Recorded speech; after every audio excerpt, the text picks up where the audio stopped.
Hello student, good morning. I am Anil Verma, PGT biology. बच्चों, आज हम आप लोगों को क्लास 9 की बायोलॉजी में जो हमारी टॉपिक है वो न्यूक्लियस है, उसको मैं पढ़ाऊंगा। न्यूक्लियस है ना। आज हम इसके बारे में चर्चा करेंगे, जिसे हम क्या कहते हैं, केंद्रक कहते हैं। केंद्रक की हम चर्चा करेंगे, ठीक है। अब देखते हैं कि केंद्रक किसे कहते हैं। केंद्रक किसे कहते हैं? कोशिकाओं का वो स्थान है ना। केंद्रक कोशिका का वो भाग है जो कोशिका के बीचों बीच में पाया जाता है, जो कोशिका द्रव्य से चारों ओर से घिरा हुआ है। किससे? कोशिका द्रव्य से चारों ओर से घिरा हुआ है, ठीक है। केंद्रक कोशिका की सभी जैविक क्रियाओं का नियंत्रण करता है। केंद्रक जो होता है ये कोशिका की सभी जैविक क्रियाओं का नियंत्रण करता है, इसीलिए इसको कोशिका का कंट्रोल रूम कहा जाता है। केंद्रक को इसीलिए कोशिका का नियंत्रण कक्ष कहते हैं। इसके बारे में 1831 ईस्वी में, कब? 1831 ईस्वी में रॉबर्ट ब्राउन ने वर्णन किया था। रॉबर्ट ब्राउन ने इसकी खोज की थी। सामान्यतः अगर देखा जाए तो कोशिका में एक केंद्रक होता है। कुछ कोशिकाओं में, जैसे जो लाल रक्त कणिकाएं होती हैं, कुछ कोशिकाएं जैसे लाल रक्त कणिकाएं, उसमें केंद्रक नहीं होता है, उसमें न्यूक्लिएटेड है ना। जिसमें ये क्या, जिसमें केंद्रक नहीं होती, जैसे आरबीसी में केंद्रक नहीं होता है, तो उन्हें क्या कहते हैं? न्यूक्लिएटेड कहते हैं। बहुकेंद्रकीय कोशिकाओं को क्या कहते हैं? जो बहुकेंद्रकीय कोशिकाएं होती है उनको हम सिनोटाइज कहते हैं। सिनोटाइज कहते हैं। क्या कहते हैं?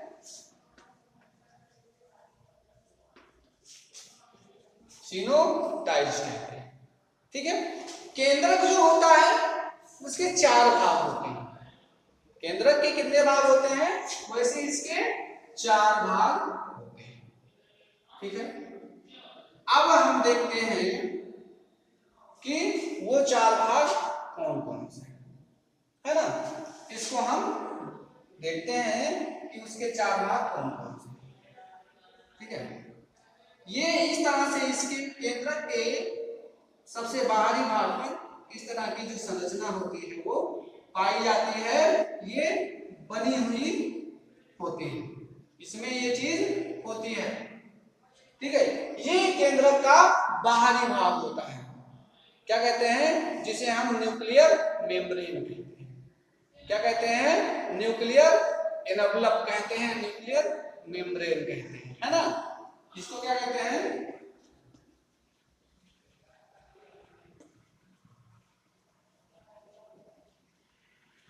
एनवलप, ठीक है। न्यूक्लियर मेम्ब्रेन या एनवलप कहते हैं। ये सबसे बाहरी आवरण जो होता है उसको, ठीक है, केंद्रक आवरण कहा जाता है। केंद्रक द्रव्य भी इसमें होता है। अब हम देखते हैं कि केंद्रक द्रव्य कहाँ होता है। इसके अंदर का ये जो भाग होता है ना, ये जो भाग होता है वो क्या होता है? न्यूक्लियोप्लाज्म होता है, ठीक है। इसे क्या कहते हैं?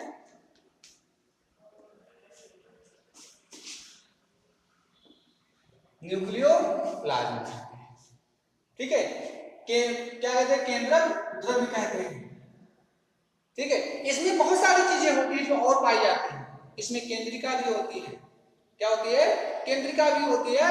और इसके अंदर जो है इस तरह की एक संरचना और होती है जो इसमें पाई जाती है, जिसे हम क्या कहते हैं? क्रोमैटिन कहते हैं।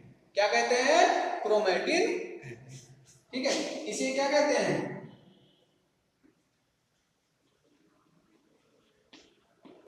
क्रोमैटिन कहते हैं, क्रोमैटिन थ्रेडर्स, ठीक है। ये इसमें पाया जाता है। इसके इस भाग से ये जो खाली स्थान होता है उसे हम क्या किस नाम से जानते हैं? Nuclear pore.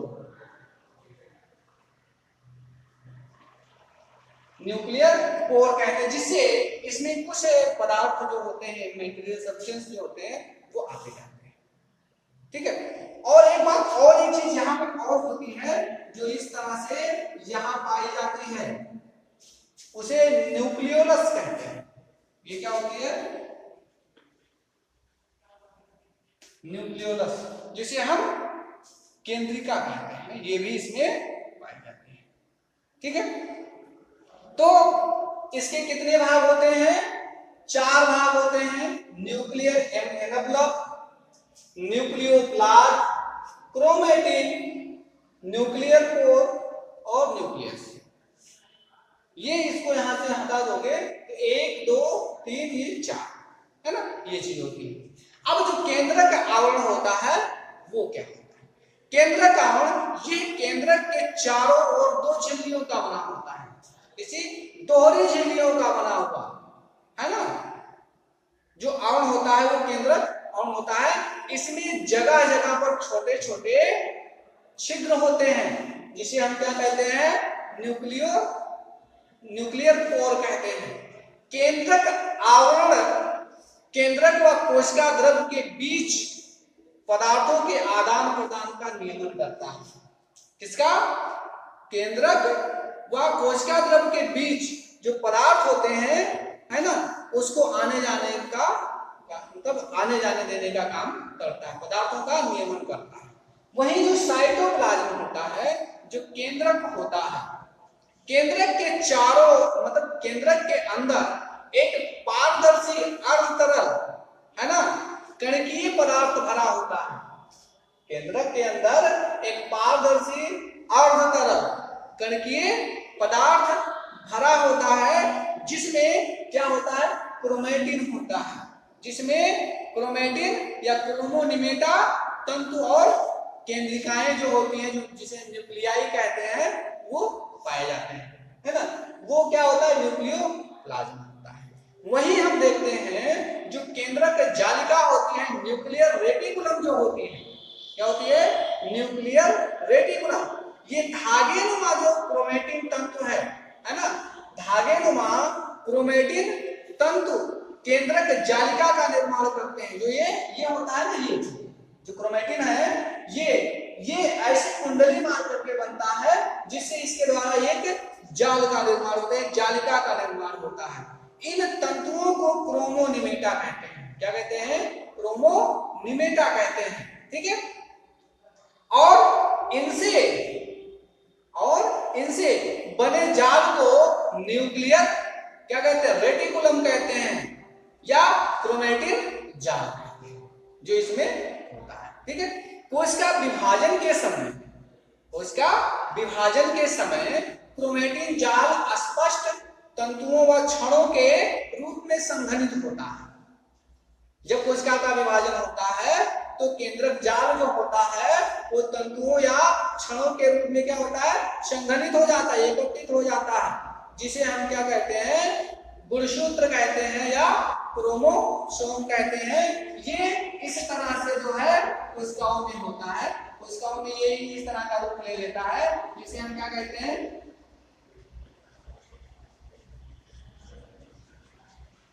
क्रोमोसोम कहते हैं। ठीक है। गुणसूत्र केवल केंद्र के विभाजन के समय ही दिखाई देता है।